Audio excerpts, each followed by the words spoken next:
My cheating fiancé demanded, "I want my half of the wedding fund back." After contributing only 20%, I replied, "Fair enough." Then I transferred her half of the remaining $1,500 after all vendors were paid.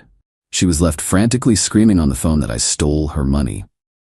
I'm 29 male Logan. I haven't really slept in 3 days. My stomach feels like it's full of broken glass. Tuesday night, I found out my fiancée Alexis, 27, has been cheating on me for the better part of a year. And the person I thought I knew, the woman I was going to marry in 4 months, has been replaced by an entitled, screaming stranger who is currently accusing me of grand theft. The whole story is a mess. The wedding budget was set at $15,000. I'm a project manager and am fortunate to be financially stable, so I didn't mind covering the majority. I put in $12,000. Alexis is a freelance graphic designer and wanted to contribute, so she put in $3,000. We were a team, or so I thought. To be smart about it and get some discounts, we opted to pay a few of the major vendors in full upfront. It saved us about 10% on their fees, which seemed like a good, practical decision at the time. I handled the contracts and payments from a joint savings account we'd set up for the wedding. The vendors we paid were the venue, a rustic barn-style place, $7,000 paid in full. The caterer, who worked with the venue, $4,000 paid in full. The photographer, a $1,500 retainer on his $2,000 fee. A wedding coordinator, who bundled smaller things like the DJ and some rentals, a $1,000 deposit on her $2,000 fee. Total paid out from the wedding account, $13,500. All contracts clearly stated these payments were non-refundable. Remaining in the account, $1,500. For the past few months, Alexis was distant. I chalked it up to the stress of wedding planning. The late nights she spent on deadline with a new client, the way she'd angle her phone away from me. I had that sick feeling in my gut, but I actively chose to ignore it. I loved her. I trusted her. Tuesday night, that trust shattered. She fell asleep on the couch, and a text lit up her phone. It was from Randy. The preview was enough to make me feel like I was going to be sick. Still wish I was the one putting a ring on it. My heart started hammering against my ribs. My hands were shaking. I shouldn't have, but I opened the phone. It was all there. A whole secret life. Months and months of it. Not a drunken mistake, but a calculated, ongoing affair. The hotel receipts in her email, the work trips that were actually weekends with him. I didn't explode. I couldn't. It was like my body went into shock. I walked to the bathroom and threw up. I just knelt on the cold tile for what felt like hours, trying to breathe. There was no anger yet, just this profound, crushing weight of betrayal. The woman I loved was a fiction I had written in my own head. Sometime around 3 a.m., a different feeling started to creep in. A cold, quiet clarity. She had made a series of calculated choices for her own benefit, with no regard for me. An emotional outburst would just give her drama to feed on. I decided to respond with the same level of calculation. I went to our home office, opened my laptop, and looked at the numbers, the contracts, the bank account, and I saw the path forward. The next morning, the confrontation was quiet. I didn't yell. I just put her phone on the kitchen island between us as she was making coffee. Her cheerful good morning died on her lips. Her face went pale. The usual excuses started to bubble up. "It's not what you think. We were just talking. You violated my privacy." I cut her off. "Alexis, it's over. I saw everything. The texts, the emails, the hotel bookings. I want you to pack your things. I want you out of my house." The fake tears of remorse lasted about 30 seconds before they turned into tears of fury. The switch was terrifying. "You can't do this. We have a wedding. We have a life together." "No," I said, my voice flat. "We don't. I'm canceling the wedding today." Her eyes, which had been full of fake tears, suddenly sharpened. They narrowed, and a look of pure transactional greed crossed her face. It was a look I'd never seen before, and it chilled me to the bone. "Fine," she hissed. "I don't care, but I want my money. We put $15,000 in that account. I want my half." The audacity was breathtaking. After what she'd done, her first thought was a cash grab, but I was prepared. "Fair enough," I replied, my voice steady. "You are entitled to your half." A smug, triumphant smirk spread across her face. "Good. I'll expect a transfer of $7,500 today." I just nodded. I'll transfer you your half of what's remaining right now. I walked to the office, her following right behind me, standing in the doorway with her arms crossed as if to make sure I didn't cheat her. I logged into the bank, initiated the transfer, and sent her $750. Her phone buzzed. She glanced down at it, her smirk faltering, then collapsing into disbelief, and then pure rage. $750, she screamed, her voice cracking. Are you kidding me? Where's my money? Where's my $3,000? I swiveled in my chair and calmly showed her the spreadsheet on my monitor. Our wedding fund had $15,000. $1,500 of that has already been paid to vendors in non-refundable amounts. The contracts which you reviewed are very clear. The remaining balance in the account is $1,500. You demanded half. Half of $15 is $750. You got exactly what you asked for. Fair is fair. The screaming that followed was unhinged. She accused me of planning this, of scamming her. She was on the phone with her mother, shrieking that I had stolen thousands of dollars from her. I just sat there, feeling nothing but the cold, hard relief of a choice made. She created this situation. I just provided the invoice. She's packing now, slamming drawers and making a scene. What happens next? I don't know. But for the first time in a year, I feel like I'm not the one being played for a fool. Update: this has been the longest 2 weeks of my life. Thank you to everyone who commented on my original post. Knowing I wasn't crazy was a lifeline. As many of you predicted, the entitlement didn't end when Alexis walked out the door. It just went professional. Her moving out was an exercise in petty cruelty. She didn't take half the toilet paper.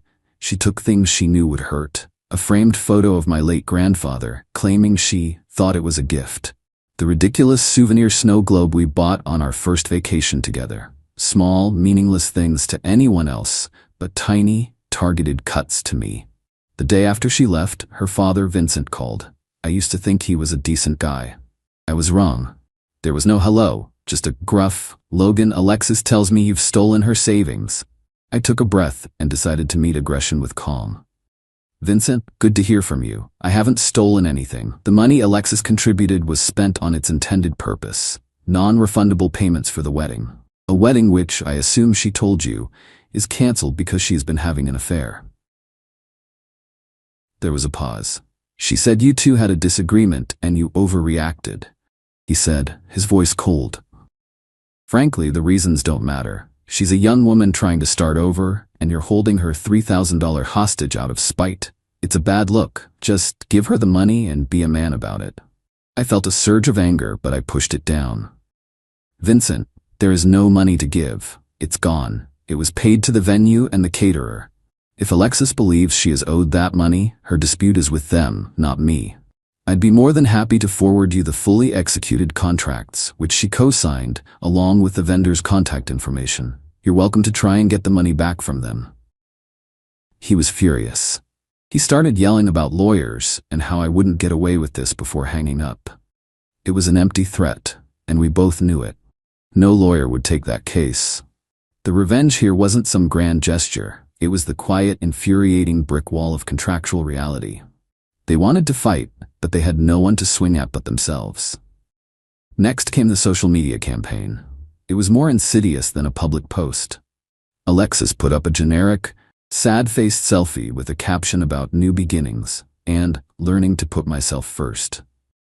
Theatrically tragic, but in the DMs and private friend groups, the story was that I was a financially abusive, controlling partner, and that our breakup was because I couldn't handle her becoming her own woman. The $3,000 story was her proof, how I'd stolen her nest egg to leave her with nothing. Some mutual friends bought it. I lost a few of them. It hurt, but it also showed me who my real friends were, the ones who actually called me and asked, "Dude, what is really going on?"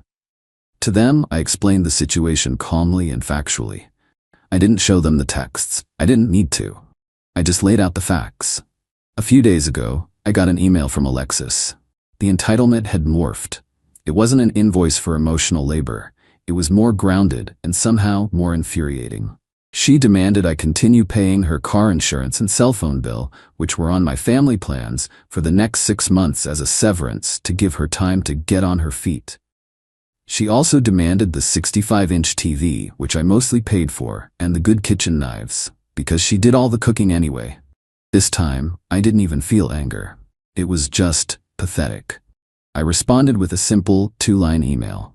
Alexis, your belongings have been placed in a storage unit, the first month of which I have paid for. Here is the address and the key code. Please remove your name and belongings from my insurance and phone plans by the end of the month. I did contact the photographer and the wedding coordinator. The photographer was a good guy.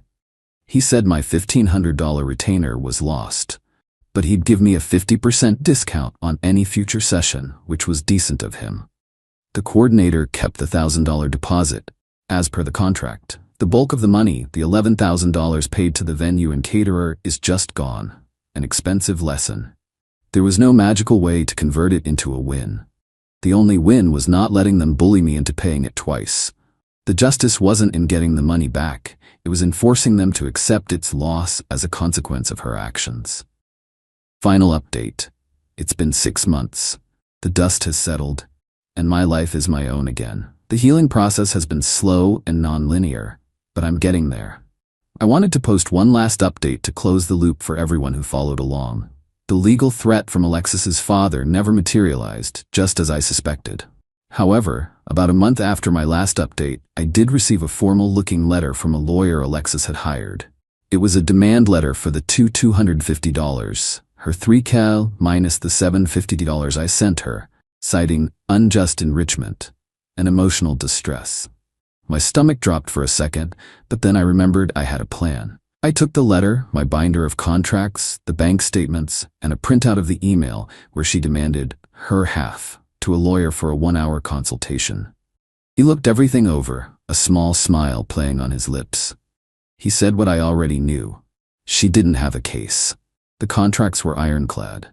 He drafted a response that was brutally efficient. It laid out the facts, attached copies of the key documents, and politely stated that any legal claim was not with me, but with the vendors who held the non-refundable payments. The final paragraph was my lawyer's own touch of genius. Should your client proceed with litigation against Mr. My Last Name, we will vigorously defend the matter and will subsequently seek to recover all associated legal fees, a cost that will likely exceed the amount in question. We never heard from her lawyer again. The cost of a lawsuit, which she would have lost, would have been more than the money she was after. It was a losing proposition, and her attempt at intimidation failed. The story of Randy, the affair partner, had a much more realistic and in some ways more chilling conclusion. I never sought him out. I didn't care to. But a few months ago, I ran into a mutual acquaintance who knows his circle. Randy wasn't married. He was a bachelor, a serial dater known for being charming and non-committal. There was no wife to discover his affair, no dramatic divorce. He just moved on. Alexis blew up her 5-year relationship, her home, her engagement, for a guy who likely forgot her name a month after she became single. She wasn't a tragic victim of a master manipulator. She was just another notch on his belt. And in a way, that felt like a more fitting and pathetic consequence for her than any external revenge I could have imagined. As for Alexis, her life seems to have stalled. From what I hear, she did move back in with her parents.